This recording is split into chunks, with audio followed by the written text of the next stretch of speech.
कल रात एक ऐसा वाकया हुआ जिसने मेरी जिंदगी के कई पहलुओं को छू लिया। करीब 8 बजे होंगे, शाम को मोबाइल बजा। उठाया तो उधर से रोने की आवाज। मैंने शांत कराया और पूछा कि भाभी जी आखिर हुआ क्या। उधर से आवाज आई, आप कहाँ हैं और कितनी देर में आ सकते हैं। मैंने कहा, आप परेशानी बताइए। और भाई साहब कहाँ है, माताजी किधर हैं, आखिर हुआ क्या। लेकिन उधर से केवल एक रट की आवाज आए। मैंने आश्वासन दिया कि कम से कम 1 घंटा लगेगा। जैसे तैसे पूरी घबराहट में पहुंचा। देखा तो भाई साहब हमारे मित्र जो जज हैं सामने बैठे हुए हैं। भाभी जी रोना चीखना कर रही हैं। 13 साल का बेटा भी परेशान है। 9 साल की बेटी भी कुछ नहीं कह पा रही है। मैंने भाई साहब से पूछा कि आखिर क्या बात है। भाई साहब कोई जवाब नहीं दे रहे थे। फिर भाभी जी ने कहा, ये देखिए तलाक के पेपर, ये कोर्ट से तैयार करा के लाए हैं। मुझे तलाक देना चाहते हैं। मैंने पूछा, ये कैसे हो सकता है, इतनी अच्छी फैमिली है, 2 बच्चे हैं, सब कुछ सेटल्ड है। पहली दृष्टि में मुझे लगा ये मजाक है, लेकिन मैंने बच्चों से पूछा दादी किधर हैं। बच्चों ने बताया पापा ने उन्हें 3 दिन पहले नोएडा के वृद्धाश्रम में शिफ्ट कर दिया है। मैंने घर के नौकर से कहा, मुझे और भाई साहब को चाय पिलाओ। कुछ देर में चाय आई। भाई साहब को बहुत कोशिशें की पिलाने की, लेकिन उन्होंने नहीं पिया और कुछ ही देर में वो एक मासूम बच्चे की तरह फूट फूट कर रोने लगे। बोले, मैंने 3 दिन से कुछ भी नहीं खाया है। मैं अपनी 61 साल की माँ को कुछ लोगों के हवाले करके आया हूँ। पिछले साल से मेरे घर में उनके लिए इतनी मुसीबतें हो गईं कि पत्नी भाभी जी ने कसम खा ली कि मैं माँ जी का ध्यान नहीं रख सकती। ना तो ये उनसे बात करती थी और ना ही मेरे बच्चे बात करते थे। रोज मेरे कोर्ट से आने के बाद माँ खूब रोती थी। नौकर तक भी अपनी मनमानी से व्यवहार करते थे। माँ ने 10 दिन पहले बोल दिया, बेटा तू मुझे ओल्ड एज होम में शिफ्ट कर दे। मैंने बहुत कोशिशें की पूरी फैमिली को समझाने की, लेकिन किसी ने माँ से सीधे मुंह बात नहीं की। जब मैं 2 साल का था तब पापा की मृत्यु हो गई थी।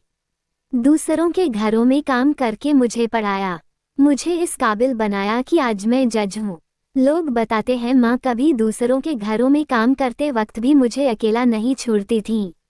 उस माँ को मैं ओल्ड एज होम में शिफ्ट करके आया हूँ। पिछले 3 दिनों से मैं अपनी माँ के एक एक दुख को याद करके तड़प रहा हूँ, जो उसने केवल मेरे लिए उठाए। मुझे आज भी याद है जब मैं 10 की परीक्षा में अपीयर होने वाला था। माँ मेरे साथ रात रात भर बैठी रहती। एक बार माँ को बहुत फीवर हुआ, मैं तभी स्कूल से आया था। उसका शरीर गर्म था, तप रहा था। मैंने कहा, माँ तुझे फीवर है। हंसते हुए बोली, अभी खाना बना रही थी इसलिए गर्म है। लोगों से उधार मांगकर मुझे मुंबई विश्वविद्यालय से एलएलबी तक पढ़ाया। मुझे ट्यूशन तक नहीं पढ़ाने देती थी कि कहीं मेरा टाइम खराब ना हो जाए। कहते कहते रोने लगे। बोले, जब ऐसी माँ के हम नहीं हो सके तो हम अपने बीबी और बच्चों के क्या होंगे।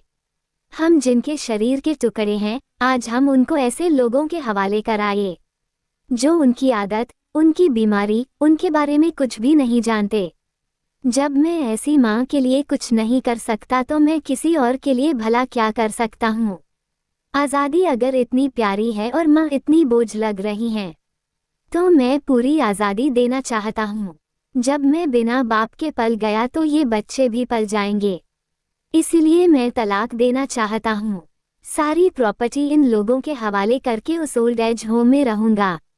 कम से कम मैं माँ के साथ रह तो सकता हूँ। और अगर इतना सब कुछ करके माँ आश्रम में रहने के लिए मजबूर है, तो एक दिन मुझे भी आखिर जाना ही पड़ेगा। माँ के साथ रहते रहते आदत भी हो जाएगी। माँ की तरह तकलीफ तो नहीं होगी। जितना बोलते उससे भी ज्यादा रो रहे थे। बातें करते करते रात के 12 बज गए। मैंने भाभी जी के चेहरे को देखा। उनके भाव भी प्रायश्चित और ग्लानि से भरे हुए थे। मैंने ड्राइवर से कहा, अभी हम लोग मुंबई जाएंगे। भाभी जी और बच्चे, हम सारे लोग मुंबई पहुंचे। बहुत ज्यादा रिक्वेस्ट करने पर गेट खुला। भाई साहब ने उस गेटकीपर के पैर पकड़ लिए। बोले, मेरी माँ है, मैं उसको लेने आया हूँ। चौकीदार ने कहा, क्या करते हो साहब, भाई साहब ने कहा, मैं जज हूँ। उस चौकीदार ने कहा, जहाँ सारे सबूत सामने हैं तब तो आप अपनी माँ के साथ न्याय नहीं कर पाए, औरों के साथ क्या न्याय करते होंगे साहब। इतना कहकर हम लोगों को वहीं रोककर वो अंदर चला गया। अंदर से एक महिला आई जो वार्डन थी। उसने बड़े कतर शब्दों में कहा, 1 बजे रात को आप लोग ले जाके कहीं मार दे तो मैं अपने ईश्वर को क्या जवाब दूंगी। मैंने सिस्टर से कहा, आप विश्वास करिए, ये लोग बहुत बड़े पश्चाताप में जी रहे हैं। अंत में किसी तरह उनके कमरे में ले गई। कमरे में जो दृश्य था उसको कहने की स्थिति में मैं नहीं हूँ। केवल एक फोटो जिसमें पूरी फैमिली है और वो भी माँ जी के बगल में, जैसे किसी बच्चे को सुला रखा है। मुझे देखी तो उनको लगा कि बात ना खुल जाए, लेकिन जब मैंने कहा हम लोग आपको लेने आए हैं तो पूरी फैमिली एक दूसरे को पकड़कर रोने लगी। आसपास के कमरों में और भी बुजुर्ग थे, सब लोग जागकर बाहर तक ही आ गए।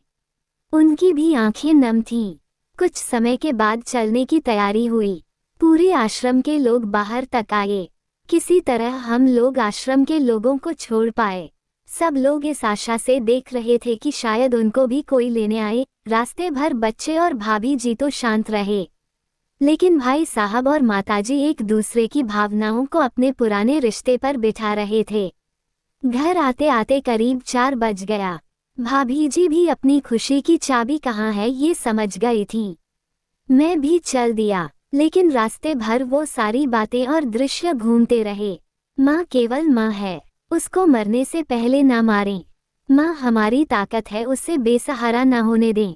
अगर वह कमजोर हो गई तो हमारी संस्कृति की रीढ़ कमजोर हो जाएगी। बिना रीढ़ का समाज कैसा होता है किसी से छुपा नहीं। अगर आपकी परिचित परिवार में ऐसी कोई समस्या हो तो उसको ये जरूर बताएं। बात को प्रभावी ढंग से समझाएं। कुछ भी करें लेकिन हमारी जननी को बेसहारा बेघर न होने दें।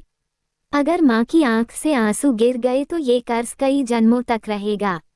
यकीन मानना सब होगा तुम्हारे पास, पर सुकून नहीं होगा। सुकून सिर्फ के माँ आंचल में होता है, उस आंचल को बिखरने मत देना। दोस्तों, आपको ये हार्ट टचिंग इमोशनल स्टोरी कैसी लगी हमें कमेंट में जरूर बताएं, जिससे आपकी प्रतिक्रियाएं पता लगे। सबसे बड़ी बात, ये एक अच्छी कहानी है तो सभी के साथ शेयर जरूर करें। हम आपके लिए भी ऐसी कहानियां लाते रहेंगे और हमारे चैनल को सब्सक्राइब करें।